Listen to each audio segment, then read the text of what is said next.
Assalamualaikum warahmatullahi wabarakatuh.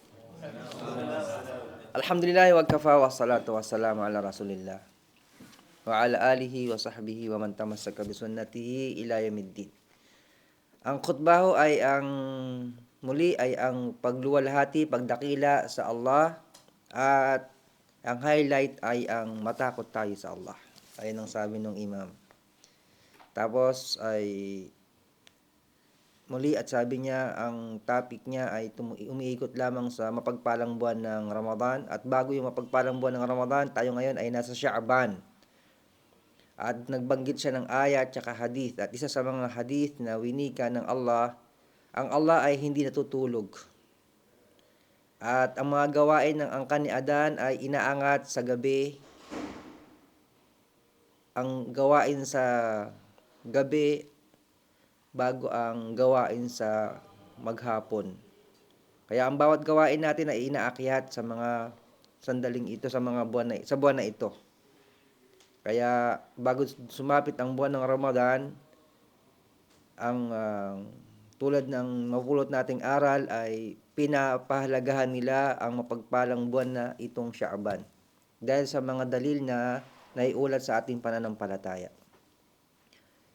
At nabanggit din na si Propeta Muhammad sallallahu alaihi wasallam ay nag-aayuno sa halos buong buwan ng Sha'ban. Itong buwan na ito bago sumapit ang buwan ng Ramadan.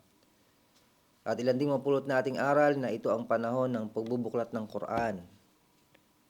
Nagbibigay ng mga kawang gawa ang mayayaman, zakawat.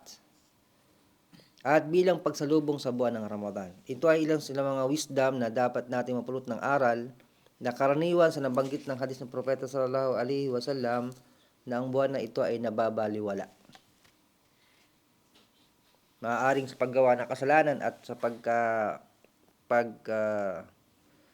pagtalikod o pagkalimot o pagbabaliwala sa mga gawaing pagsamba. Dahil ang mga sandali at mga buwan at mga araw, ito ay mga mausim, mga panahon na dapat tayo ay sumasamba sa Allah.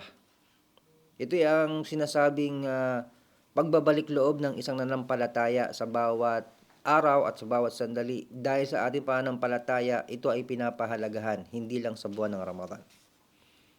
At syempre, sa pagsapit ng buwan ng Ramadan, ibang eksena dahil nandoon ang pagpupunyagi at pagpupursige dahil sa blessing na binibigay ng Allah sa buwan na ito.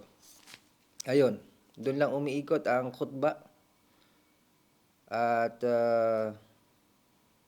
nawa ay humiling tayo sa Allah na makaabot tayo sa buwan ng Ramadan. Amen. Usalli ala Rasulillah. Assalamualaikum warahmatullahi wabarakatuh.